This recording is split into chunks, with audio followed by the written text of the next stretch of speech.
اب آپ نے دکان سے 1 کلو اخروٹ لیے، آپ گھر گئے، آپ نے اس اخروٹ کو توڑا، تو جب کور ٹوٹا تو اس کے اندر مغز نہیں تھا، دوسرا توڑا اس کے اندر بھی مغز نہیں تھا، تو آپ دکاندار کے پاس واپس جاؤ گے کہ جناب میں چھلکے لینے نہیں آیا تھا، میں چھلکوں کے ساتھ اخروٹ لینے آیا تھا جو اس کا مغز ہے۔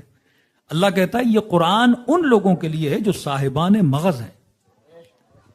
یہ چھلکا تو ہے، لگ رہا ہے کہ یہ انسان ہے، لیکن اس چلتے پھرتے انسان کے اندر مغز بھی ہے کہ نہیں ہے؟ کمال بشر یہ باڈی نہیں ہے، کمال بشر اس باڈی کے اندر وہ روح مغز الہی ہے، وہ عقل الہی ہے۔ اگر اس کا کام عقل کی بنیاد پر ہے تو جزا۔ خدا کثرت کو نہیں دیکھتا کہ مثلا آپ کہیں کہ مولانا میں نے آج 1000 رکعت نماز پڑھی تو خدا مجھے اجر دے گا، آج میں نے مثلا پورے سال روزے رکھے تو خدا مجھے اجر دے گا۔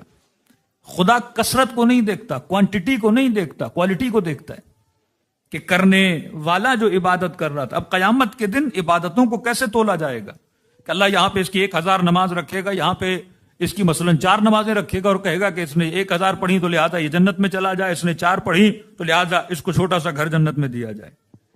ہو سکتا ہے وہاں پر کسی کی 2 رکعت نماز کسی کی 1000 رکعت نماز سے بھاری ہو جائے۔ کس طرح بھاری ہوتی ہے؟ فرمایا وہاں پہ جو تولا جاتا ہے، ناپ تول جو خدا کرتا ہے، وہ دیکھتا ہے کہ نماز پڑھنے والے کی عقل کتنی بلند تھی۔ مثلا 2 رکعت نماز آپ بھی پڑھو، 2 رکعت آیت اللہ بہجت بھی پڑھیں، تو کیا دونوں کی ایکول ہے؟ 4 رکعت نماز آپ بھی پڑھو، 4 رکعت آقا خمینی بھی پڑھیں، کیا ایکول ہے؟ 3 رکعت مغرب کی آپ بھی پڑھیں اور 6 منزلہ زمین کے نیچے سید حسن نصر اللہ بھی پڑھیں، کیا اس کی نماز اور میری نماز ایکول ہے؟ آپ اس ماحول میں بیٹھ کے دعائے کمیل پڑھیں اور کوئی میدان کارزار میں دشمن کے گولیوں کے سائے میں بیٹھ کے دعائے کمیل پڑھے، تو کیا دعائے کمیل برابر ہے؟ خدا جب اعمال کو دیکھتا ہے تو دیکھتا ہے پڑھنے والے کا ایمان کتنا ہے، اس کی ارزش، اس کی عقل کتنی ہے۔ کیوں کہا کہ اطلب العلم من المہد الی اللحد، علم حاصل کرو گے حوارے سے لے کر قبر تک۔ آج میری عمر 60 سال 50 سال 70 سال ہو گئی، سوال ہے نالج کتنا ہے میرے پاس؟ اگر 20 سال کی عمر میں جو میں نے نماز پڑھی تھی اور آج 40 ایئرز کا ہو گیا، 50 ایئرز کا ہو گیا، اور اس نماز میں اور اس نماز میں معرفت کے اعتبار سے کوئی ڈفرنس نہیں ہے، اس کا مطلب میں ترقی نہیں کر رہا۔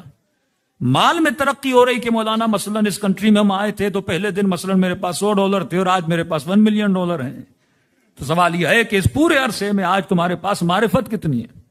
آج تمہارے پاس روحانی علم کتنا ہے؟ آج قرب پروردگار عالم کتنا ہے؟ آج محبت پروردگار عالم کتنی ہے؟ اہل بیت کا کام یہ تھا کہ انسان کے قلب کے ظروف میں کس کی محبت کو ڈالا جائے؟ اللہ کی محبت کو ڈالا جائے، اس قدر معرفت آ جائے کہ یہ محسوس کریں کہ واقعاً دنیا اور آخرت میں فرق کیا پایا جاتا ہے۔ فرمایا قرآن وَاعْتَبِرُوا یا اولي الالباب، یہ کن کے لیے ہے؟ جو صاحبان لب ہیں، صاحبان عقل ہیں۔ عقل جس طرح آپ کے بدن کو کھانے کی ضرورت ہے، اسی طرح آپ کے عقل کو بھی غذا کی ضرورت ہے۔ بدن تنومند ہوتا ہے اچھے کھانے سے، اگر آپ اسی باڈی کو گندا کھانا دو تو بدن بیمار بھی ہو جائے گا۔ آپ زندگی آپ کے ہاتھ میں، آپ 80 سال بھی جی سکتے ہو، 90 سال بھی جی سکتے ہو۔ 2 طرح کی موتیں ہیں، ایک موت معلق ہے، ایک موت حتمی ہے۔ معلق موت کئی ہو سکتی ہیں، جو صدقے سے دور ہو جاتی ہے، جو اچھی ڈائٹ سے دور ہو جاتی ہے، جو ٹائملی ڈاکٹر کے پاس جانے سے دور ہو جاتی ہے۔ کسی کو اٹیک آیا اور آپ ٹائملی ڈاکٹر کے پاس لے گئے اور شوق دیا، وہ دوبارہ بندہ زندہ ہو گیا، یہ اس کی معلق موت۔ ایک موت حتمی موت ہے، مطلب کچھ بھی کرو بندے نے دنیا سے چلے جانا ہے، وہ موت جو اللہ نے حتمی طور پہ لکھی ہوئی ہے۔ لیکن جو معلق موت ہے، وہ انسان اگر تعلیمات اسلام اور دین اسلام پہ عمل کرے تو اللہ تو نہیں چاہتا کہ انسان جلدی مر جائے۔ خدا تو کہے گا کہ مومن 80 سال جیے، کیونکہ مومن ہے، اچھے کام کرے گا تو سوسائٹی کا بھی فائدہ، اپنا بھی فائدہ، اور اپنے اچھے اعمال کو جمع کر کے جتنا آخرت میں جائے گا اتنا ثواب لے گا۔ لیکن اگر صاحب عقل نہیں ہے، فاسق و فاجر ہے، تو اس کی زندگی اس کے لیے بھی نقصان دہ ہے، معاشرے کے لیے بھی نقصان دہ۔ تو فرماتے ہیں ہر مرنے والا مرنے کے بعد خوش ہوتا ہے۔ مولا کیوں؟ کہ مولا مومن خوش ہوگا کیونکہ جنت میں جا رہا ہے، لیکن گنہگار مرنے کے بعد سیٹسفائی کیوں ہو جاتا ہے؟ فرما کیونکہ مومن جب جنت کو دیکھتا ہے تو خوش ہو جاتا ہے، گنہگار جب مرنے کے بعد جہنم کو دیکھتا ہے، اس کی تکلیف تو اپنی جگہ، لیکن کہتا ہے اچھا ہوا میں جلدی مر گیا، کیونکہ اتنی زندگی میں اتنی جہنم بنائی، اگر زیادہ رہتا تو اپنے لیے کچھ اور زیادہ جہنم بنا کے آتا. تو موت تو ہر کسی کے لیے نوید ہے، لیکن خدا جب انسان کے عمل کو دیکھتا ہے تو عمل کا دار و مدار عقل کی بنیاد پر ہے. تو اب میں نے سب سے زیادہ جس چیز کے لیے محنت کرنی ہے وہ اپنی نسلوں کی عقل کو مضبوط کرنے کی محنت کرنی ہے. امیر المؤمنین مولا علی ابن ابی طالب صلوات پڑھے مولا کی شان پر.